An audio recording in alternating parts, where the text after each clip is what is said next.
¿Han tenido alguna vez ese momento de epifanía en que ven la solución a un problema y no hay nada más que puedan hacer? Ese momento en que creen que tienen la solución a todo. Ese momento deciden hacer el mejor proyecto del mundo y saben que no va a haber nada mejor que eso. Llegan a la reunión a presentar el proyecto con todo ese ánimo, esa energía, imaginándose cómo sus clientes no van a poder pensar en nada más que empezar a construir ese mismo segundo. De repente acaba la presentación, hay un silencio, estás pensando que llega la ovación, se ven las caras y te dicen gracias, nosotros te llamaremos. Eso nos pasó a nosotros. Hace 12 años habíamos escuchado que necesitaban un proyecto para la rehabilitación de unas escalinatas en Ambato. Nos parecía el proyecto ideal, era el primero, el real. Y qué mejor si era urbano. Así es que nos unimos con unos 4 compañeros de la universidad y trabajamos en conjunto día y noche. Hicimos una presentación, armamos viaje a Ambato y durante 1 hora presentamos el grandioso proyecto a planificación. Todo termina en un gracias, nosotros les llamaremos. En ese momento nos quedamos viendo las caras, nos molestó porque habíamos trabajado 2 semanas intensas en este proyecto. Nunca nos llamaron. 5 años después, entendimos el porqué. El proyecto grandioso simplemente no tenía sentido. Éramos 4 cabezas tratando de solucionar un problema social y urbano en tan solo 2 semanas. Sin conocer el lugar, sin conocer datos importantes de la zona, unos completos desconocidos para los habitantes, eso sí, llenos de ego y 0 experiencia. En el 2017 regresa ese proyecto a nuestras manos. Como que el mundo da vueltas, llegamos a 0, era el destino, o definitivamente teníamos que hacerlo. Esta vez, de las manos de los habitantes. Tras proyectos participativos donde ellos nos decían los problemas y las posibles soluciones. Con un equipo de estudiantes y de la mano de la academia, quienes mapearon y entregaron su investigación como donación al municipio. Apoyados por una empresa privada, una de las más antiguas empresas familiares de Ambato, quienes no solamente colaboraron en este proceso de participación con los vecinos. Dato importante, los municipios aquí no tienen presupuesto para este primer impulso de los proyectos urbanos, el básico, el primordial. Y también apoyaron con fondos para la rehabilitación de estas escalinatas. Se nos dieron gestores culturales, artistas, quienes probaron que todas estas ideas locas de vecinos y los planificadores servían en el espacio público. Todos presentamos este proyecto al municipio, el municipio se empodera y hacen proyectos de planificación estratégica, cultural, turística y económica. Hoy, las escalinatas del tiempo son una realidad. Ya no era un proceso de 2 semanas, de 4 cabezas como hace 12 años. Era un proceso de 2 años de validación, de proyectos pilotos, de prueba y error, de mucha gente trabajando. De 2 años de construcción y planificación. Es un punto de encuentro en la ciudad de Ambato. Los vecinos están fortaleciendo su organización y es el lugar más visitado de esta ciudad. Entendimos que cuando varios equipos están trabajando, la propuesta impacta mucho más. Hay que dudar de las ideas grandiosas que salen de pocos. Y esto mismo nos pasó con Torno. Sí, exactamente. En el 2010 nos graduamos de la U. Estos guambras con ganas de comerse el mundo, con ideas de ser independientes, no tener jefes, nuestros propios horarios, pero eso sí, sin un solo centavo. No éramos los únicos, por suerte, muchos amigos, compañeros, colegas estaban en esta misma situación frustrante de querer hacer 1000 cosas, pero ni siquiera tener recursos o un espacio para trabajar tranquilos. Entonces decidimos como buscar un espacio, compartirlo, reducir costos y así poder empezar a trabajar en nuestros sueños. Así que comienza la búsqueda. Bajo ciertas lógicas buscamos la ciudad, un espacio flexible, cerca de todo, bien ubicado, de fácil acceso. Y en cuanto a la construcción lo teníamos bastante claro. Tenía que ser fácil de armar, tenía que ser desmontable y al mismo tiempo tenía que ser muy económica también. Para hacerles corto el cuento, Torno, este proyecto, se arma en un galpón en desuso en el barrio Rumipamba y todo con materiales reciclados. Así, por fin, logramos tener este espacio compartido donde logramos abaratar costos y listo, empezamos a trabajar. No nos fue mal, en realidad fue un proyecto que Ganó un premio, el primer premio en la Bienal, en la arquitectura, en la categoría de rehabilitación y reciclaje. Fue publicado en revistas, plataformas a nivel nacional, internacional. Nos invitaron a dar charlas sobre el proyecto y la gente quería conocerlo. Y nos sentíamos súper bien, era como nuestro primer hijo, pero pero entendimos que lo que le dio vida al proyecto durante 8 años no era el espacio, no era el material, no era la arquitectura, sino fueron los más de 30 estudios independientes que pasaron por ahí, o casi 150 personas con las que compartimos momentos súper especiales, con las que vimos nuevas formas de ver el mundo.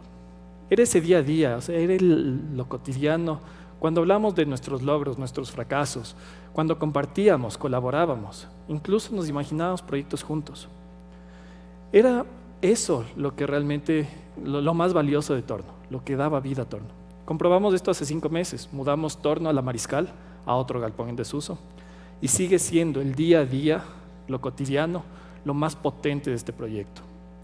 También entendimos que estos espacios no es el espacio realmente lo especial, sino son las ideas, las personas y todo el potencial que hay ahí adentro. Hay otra cosa que aprendimos ahí y es valiosísima, es que cuando uno quiere hacer cosas más grandes, cosas que lleguen lejos, incluso esos momentos que nos superan a todos, o sea, que ya no podemos hacerlo nosotros solos, es cuando hay que aprovechar del conjunto, del grupo, del colectivo, empezar a trabajar entre más de una persona, porque solo así podemos llegar más lejos. Y no solo nos pasó una vez ni 2 veces, pero creemos que uno de los momentos más importantes fue en el 2016. ¿Se acuerdan del 2016? ¿Les suena el 16 de abril del 2016? Cuando todos nos acostamos sintiendo un temblor en Quito, pero era un terremoto en Pedernales. Las noticias nunca nos dijeron qué impacto tuvo. Sabíamos que era grave, pero si no se escuchaba mucho, capaz no era tanto. Al día siguiente, medios internacionales nos mostraban el impacto y era desastroso saber que había cientos de fallecidos y gente sin casa en las calles. En ese punto, los rescatistas se trasladaron y entendimos la verdadera magnitud en varios puntos de la costa ecuatoriana. Como arquitectos solemos creer que podemos hacerlo todo. Y en esta ocasión no fue la excepción. Sabíamos que podíamos ayudar haciendo casas y refugios. Ese mismo día reunimos con varios amigos que nos preguntaban, ¿y ahora qué hacemos? Al igual que nosotros había una incertidumbre, pero la respuesta obvia era bajemos ya a ayudar. ¿A dónde? ¿A hacer qué? Es así que decidimos reunirnos más de 70 personas, de 15 estudios de arquitectura independiente principalmente, en el proyecto que el Feli les contó, Torno, para conversar y ver cómo podíamos actuar ante este terremoto. Llamamos a unos amigos chilenos que habían pasado por lo mismo anteriormente. Y ellos lo único que nos dijeron es, panas, lo mejor que pueden hacer ante un terremoto es no estorbar y organizarse. Nos causó un shock porque nosotros queríamos ir a trabajar. Decidimos que lo mejor que podíamos hacer era ayudar desde Quito. Y ustedes se preguntarán cómo. Pues bueno, ese día nace Actuemos Ecuador, un colectivo civil organizado frente al terremoto. Éramos 200 personas trabajando durante estas semanas para generar metodologías de trabajo en equipo. Logramos tener una base de datos de 4,000 voluntarios dispuestos a trabajar en lo que les digas. Un centro de donaciones y materiales, centros de acopio, grupos de avanzada para hablar con la gente. Lo que más necesitaban no eran arquitectos, era gente que les ayuda a jugar con los guaguas. Grupos de técnicos, grupos de diseños, grupos de construcción. Es así que se lograron hacer 35 proyectos de apoyo técnico y diseño y 10 proyectos construidos, autogestionados por medios de donación.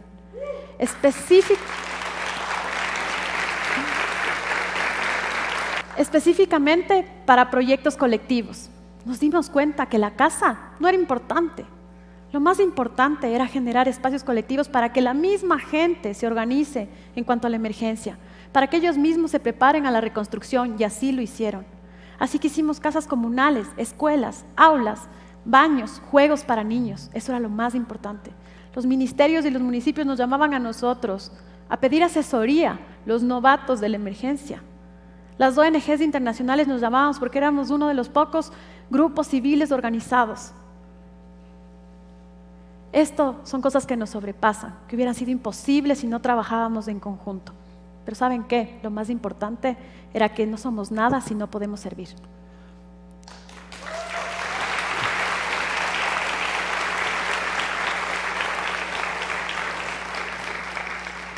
Y es así como vemos que cada proyecto es la oportunidad para generar un espacio colectivo donde se pueda proponer, donde se pueda aprender, donde se pueda trabajar en colectivo.